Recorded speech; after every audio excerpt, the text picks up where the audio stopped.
El proceso de búsqueda y gestión de financiamiento tiene que ser ordenado y planificado para que logremos una mayor tasa de éxito. Debido a las diferentes complejidades que están involucradas en el proceso, como las académicas, administrativas, jurídicas, tenemos que saber a qué nos vamos a enfrentar para que podamos obtener los mejores beneficios y que para también no nos frustremos en el intento. Lo primero es tener una decisión personal de que voy a ir a buscar a fuentes que a lo mejor no estoy acostumbrado y que voy a tener que ir a salir a presentar mi proyecto tanto a nivel interno de mi institución como a las diferentes fuentes de financiamiento. Esto también implica una evaluación interna de cómo está mi proyecto, mi línea de docencia o de investigación. Es decir, que tenemos que tocar las puertas correctas para el estado correcto en el cual está nuestro proyecto. Por ejemplo, si mi proyecto está en un estado de investigación que es muy teórica, que es básica, no recomendamos que vayamos a aplicar a un fondo que esté directo a financiar temas ya de transferencia tecnológica. O por ejemplo, si el fondo lo está dando un gobierno y no tengo una investigación que tenga incidencia en los temas públicos, mejor recomendamos que podamos ir a otras fuentes que permitan financiar el estado en el que estamos. También implica un arduo trabajo interno que al final cualquier tipo de aplicación de búsqueda de fondos no lo hacemos de manera personal. Aunque hay premios que se otorgan a la carrera de un científico, una científica, de un profesor, muchos de los recursos monetarios de los cuales nos queremos hacer se otorgan a la institución para que respalde un proyecto de investigación.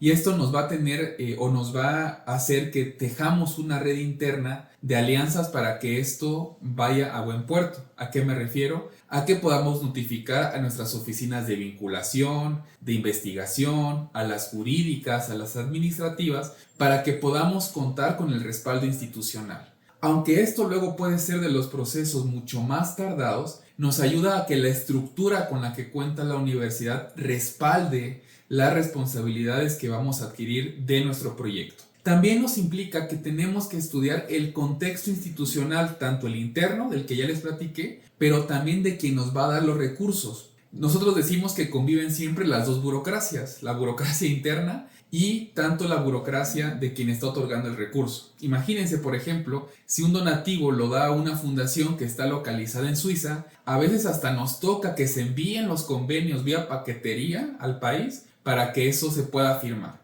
Y eso obviamente nos implica tiempos de traslado, tiempos de demora, las revisiones jurídicas. Entonces tenemos que estar bien conscientes de que nos va a tocar lidiar o trabajar, mejor dicho, con la estructura interna como con toda la estructura institucional de quien esté otorgando el fondo, perdón. Y esto nos obliga también a la planificación del tiempo para lograr una mayor efectividad y hacerlo todo en un entorno que sea correcto para lograr el financiamiento. ¿A qué me refiero? A que tengamos un poco ubicado todos los tiempos en los cuales vamos a incurrir. Muchas veces en el sector académico pensamos que el tiempo más importante es el tiempo que le vamos a dedicar a redactar la propuesta, y lo es. Pero también tenemos que sumar el tiempo que van a implicar obtener cartas de respaldo, validaciones institucionales, las firmas de convenios, los periodos vacacionales que se atraviesan tanto del donante como de nuestras instituciones,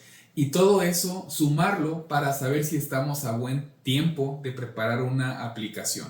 En el caso de que una aplicación, por ejemplo, cierre en un mes, pues justamente es evaluar si ya tengo un proyecto, una propuesta demasiado sólida para poder aplicar, o mejor me conviene esperarme a la convocatoria del siguiente año y ya con toda la calma preparar un proyecto. Siempre ayuda que el proyecto lo preparemos en total calma, confianza con nuestros aliados, con los académicos que van a participar, con las instituciones. ¿Por qué? Porque luego puede suceder que no tomamos eso en cuenta y acabamos mandando una aplicación que es incompleta, o a lo mejor no tenemos el tiempo de obtener un documento, o incluso hasta pasarnos de los caracteres que nos pida el sistema del registro de las propuestas. Entonces, por eso siempre recomendamos que se haga en un entorno, donde podamos prever esos tiempos, pero también que tengamos total calma de ir preparando la propuesta.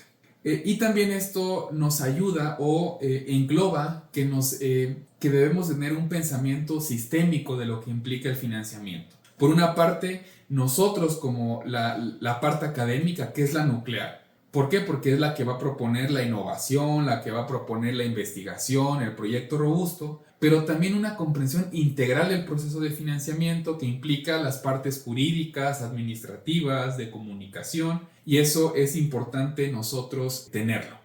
Por otro lado, un componente importante en la planeación estratégica del financiamiento es también hacer un poco de relaciones públicas, de perderle el miedo a acercarnos a los donantes. Muchas veces en el sector académico nos acostumbramos a hablarnos entre pares y eso es algo muy bueno porque es lo que permite la colaboración científica. Pero ¿qué sucede cuando tenemos que comunicarnos siempre con alguien que nos va a poder otorgar un recurso? La comunicación, como lo van a ver a lo largo del taller, implica la comunicación con el punto de contacto de quien lleva la convocatoria, cómo comunicamos la propuesta cuando la vayamos a presentar en los sistemas de llenado, pero también nos implica acercarnos con toda confianza a quien está otorgando el fondo, poderle pedir a lo mejor una junta, platicarle en corto de qué va nuestro proyecto para que empiece a haber cierta retroalimentación, por decirlo, informal, y poder ir construyendo poco a poco una red de aliados que nos permita ir teniendo más éxito. El proceso de financiamiento sí tiene una parte que es muy técnica, que la vamos a estar revisando. ¿Qué implica la parte técnica?